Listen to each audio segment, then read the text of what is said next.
memahami konsep khiyar dalam amalah.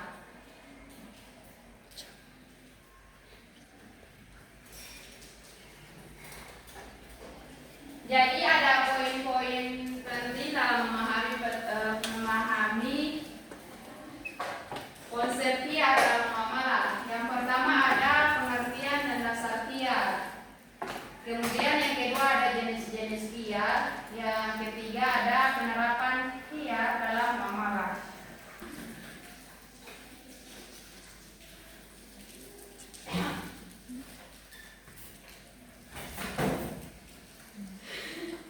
Berdiri.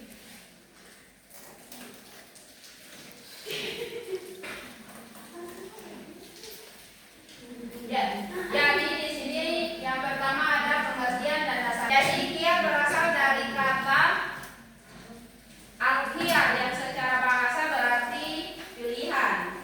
Dalam konteks muamalah transaksi, khiyar adalah hak pilih bagi pihak-pihak dalam transaksi untuk melanjutkan atau membatalkan akad serta setelah terjadinya interaksi. Kemudian ada poin kedua, jenis-jenis khiyar. Ada yang tahu jenis-jenis khiyar? Ya, jadi di sini ya, jadi di sini ada pengertian dan dasar khiyar. Nah, Yasmin tahu pengertian dan dasar khiyar? Pengertian dan dasar khiyar.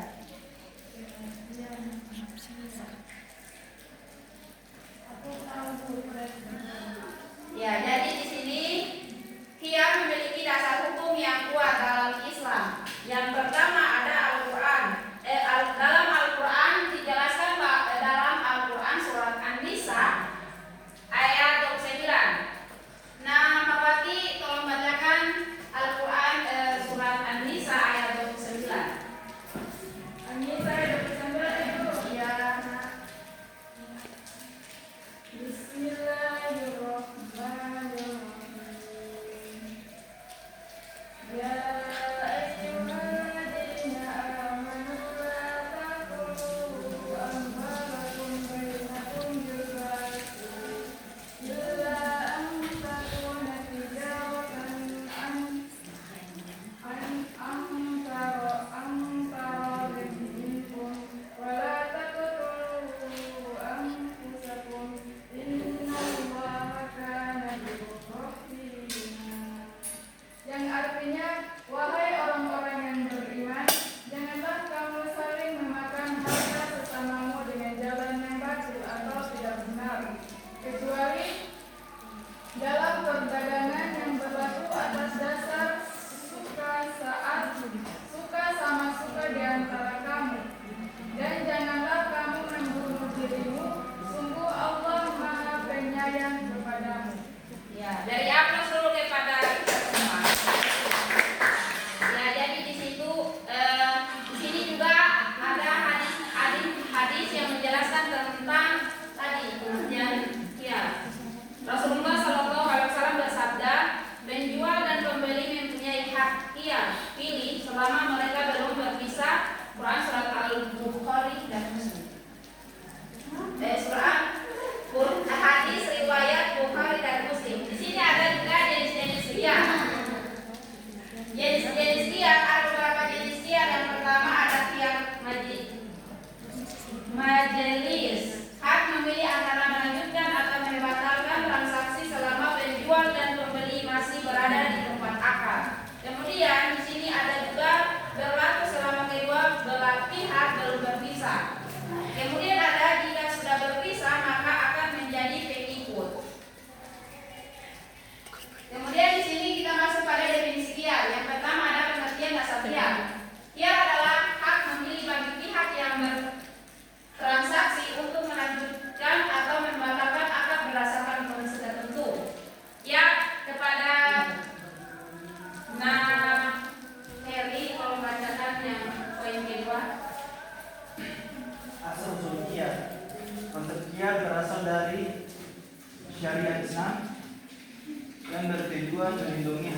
pihak bertransaksi dan mencegah kerugian dalam jual beli. Sudah, Bu? Ya, kepada saudari Isti, Isti bacakan poin ketiga. Dengarkan, Bu. Maju ke depan.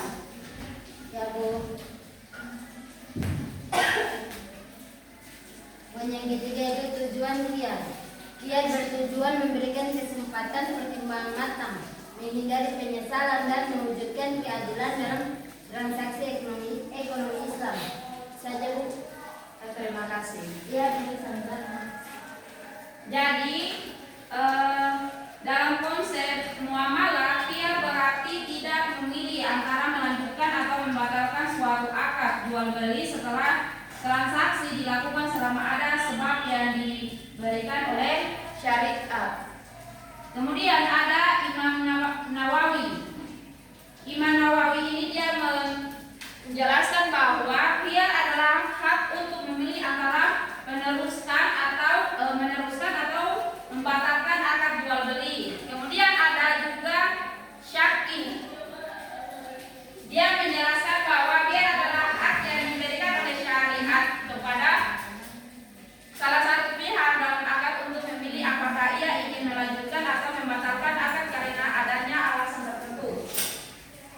Kemudian di sini ada definisi qiyas menurut istilah fikih. Hak yang dimiliki oleh salah satu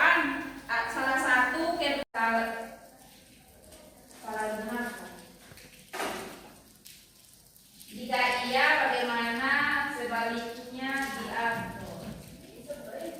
Iya, sebaiknya diatur.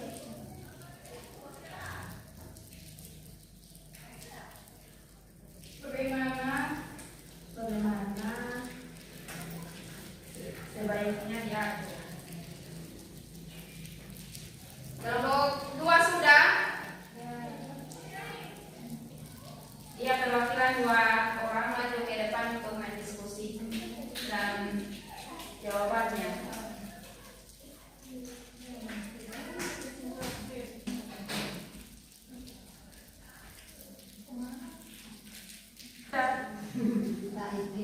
ini lebih banyak dari sini dulu nyampe.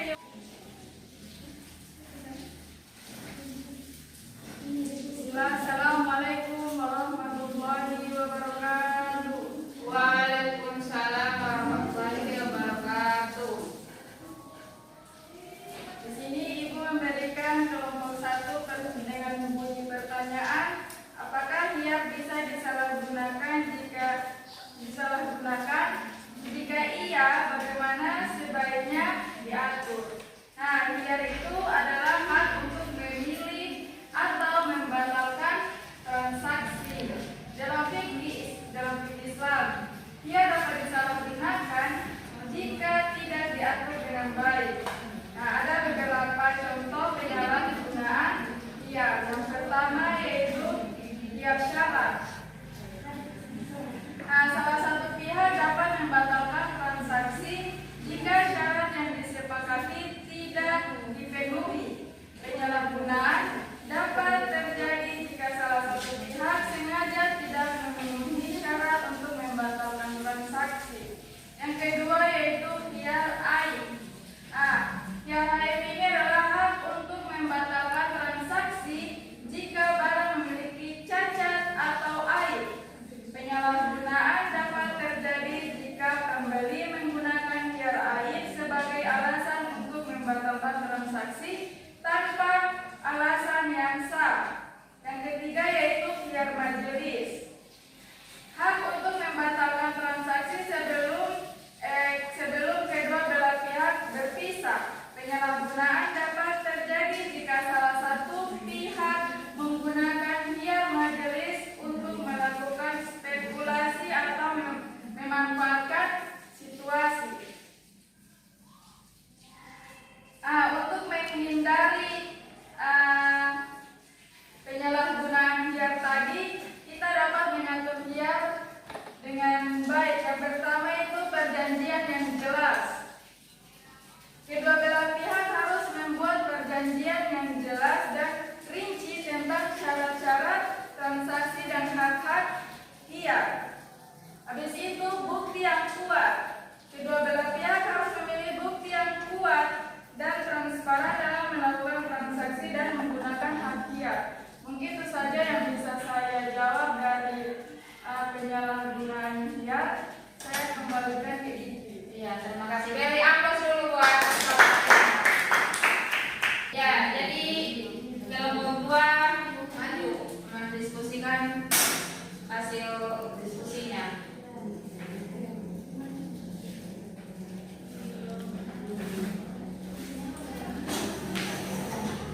Yang lain perhatikan. Kami dari kedua ingin mengajukan besok kami kepada saudara sama saya silakan. Ya, ini Langsung saja penerapan kiat dalam transaksi yang pertama kiat mobil. Hak untuk membatalkan transaksi selama kedua belah pihak masih berada di tempat transaksi. Yang kedua, kiat salah. Hak untuk membatalkan transaksi dalam jangka waktu tertentu sesuai kesepakatan. Kemudian, kiat ayu. Hak untuk membatalkan transaksi jika terdapat cacat tersembunyi pada barang yang diperjualbelikan. Kemudian, kiat buya. Hak untuk membatalkan transaksi jika barang yang dibeli tidak sesuai dengan yang diharapkan setelah melihat secara langsung. Ketiga, yang selanjutnya manfaat penerapan kiat. Mencegah penipuan dan kecurangan dengan adanya kiat menjual untuk jujur tentang kondisi barang, dagangnya dan opsi untuk membatalkan transaksi jika merasa tertipu. Saya sampaikan. Assalamualaikum warahmatullahi wabarakatuh. Waalaikumsalam. Beri aplaus dulu. Jadi di sini ada kiat syarat. Yang poin pertama ada pengertian kiat syarat. Hak pilih yang ditetapkan bagi pihak yang berangkat untuk melanjutkan atau membatalkan transaksi dalam jangka waktu tertentu. Kemudian ada dasar hukumnya. Dasar hukumnya ini berlandaskan hadis Nabi Muhammad SAW dan ijma ulama yang membolehkan adanya kiat syarat dalam transaksi jual beli. Kemudian ada syaratnya. Masa kiat harus jelas, tidak melebihi tinggi hari menurut sebagian ulama dan disepakati oleh kedua belah pihak. Kemudian yang terakhir ada memberikan kesempatan pertimbangan matang, mencegah penyesalan dan mewujudkan kemaslahatan dalam transaksi ekonomi syariah. Jadi mungkin itu saja.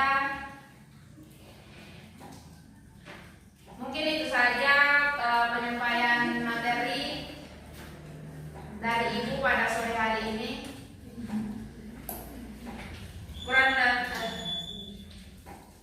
Mari sama-sama kita menutup pembelajaran pada sore hari ini dengan melafazkan kalimat basmalah.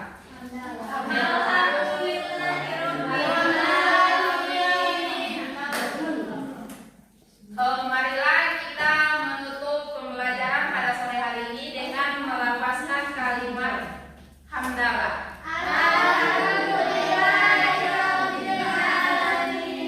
Ibu tutup dengan ibu akhiri. Wassalamualaikum warahmatullahi wabarakatuh. Waalaikumsalam.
penjual dan pembeli memiliki hak khiyar selama belum berpisah.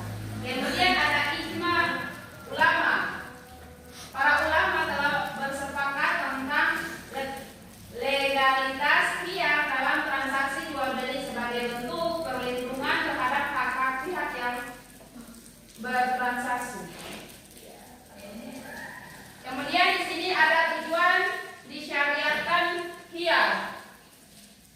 Nah, Putri Yasmin tolong bacakan yang poin pertama.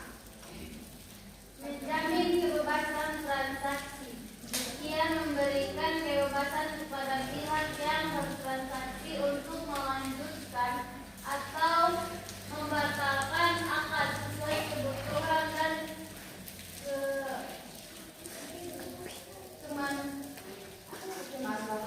kemaslahatan mereka. Ya, nah, Nela, bacakan poin kedua, mencegah kerugian. Dia melindungi pembeli dan penjual dari potensi kerugian akibat kata tersebut atau penyesuaian barang dengan spesifikasi yang diharapkan. Nah, Yasmin bacakan poin ketiga. Mewujudkan keadilan. Dia menjamin keseimbangan hak dan kewajiban antara pihak yang bertransaksi sehingga tidak ada pihak yang merasa dirugikan. Nah, kemudian di sini ada poin keempat, yaitu menghindari perselisihan. Khiyar memberi kesempatan untuk meninjau kembali kesepakatan sehingga dapat mengurangi potensi konflik dan perselisihan di kemudian hari. Jadi sampai di sini anak-anak sudah paham? Paham, Bu. Oke, kurang semangat. Berdiri dulu, berdiri. Action. Jadi kalau ibu bilang ini, apa kabar kalian semua anak-anak? Kalian bilang ini, alhamdulillah, luar biasa, yes yes yes, Allahu Akbar. Tahu? Tahu. Ya, jadi mulai saja ya. Apa kabar kalian semua anak-anak? Alhamdulillah, luar biasa. Sekali lagi. Apa kabar kalian semua anak-anak? Alhamdulillah, luar biasa.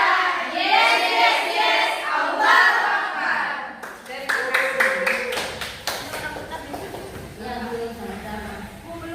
Hai. Jadi di sini kita masuk pada khiyar majelis. Pengertian khiyar majelis. Hak pembeli untuk melanjutkan atau membatalkan akad jual beli selama kedua pihak masih berada dalam satu jenis. Kemudian ada dasar hukum. Berdasarkan hadis riwayat Rasulullah SAW yang menyatakan penjual dan pembeli memiliki hak khiyar selama belum berpisah. Kemudian ada waktu berlakunya. Waktu berlakunya ini khiyar majelis berlaku selama penjual dan pembeli masih berada dalam satu tempat transaksi hingga keduanya berpisah secara fisik. Kemudian yang terakhir ada berakhirnya ketika kedua pihak berpisah sehingga saling memberi pilihan atau membatalkan hak khiyar melalui perkataan atau perbuatan. Jadi di sini ibu akan memberikan kalian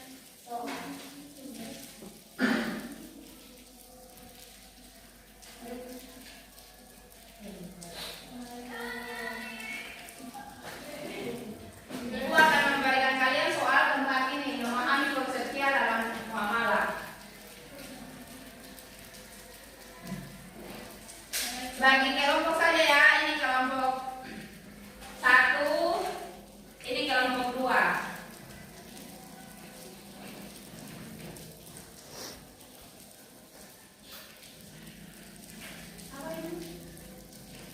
Apa ya?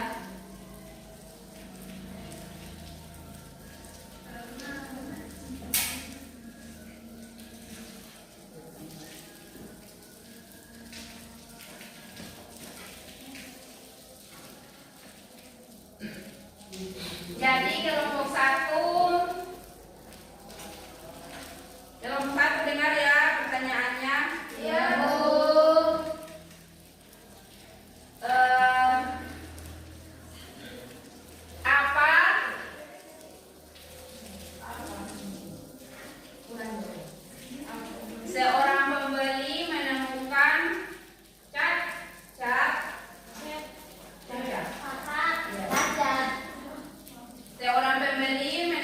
cacat pada barang setelah dibeli.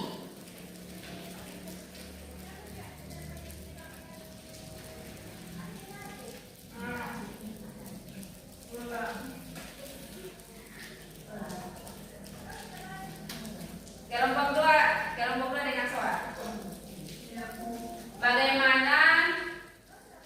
Bagaimana penerapan konsep QIAR dapat menciptakan transaksi yang adil dan jujur dalam masyarakat?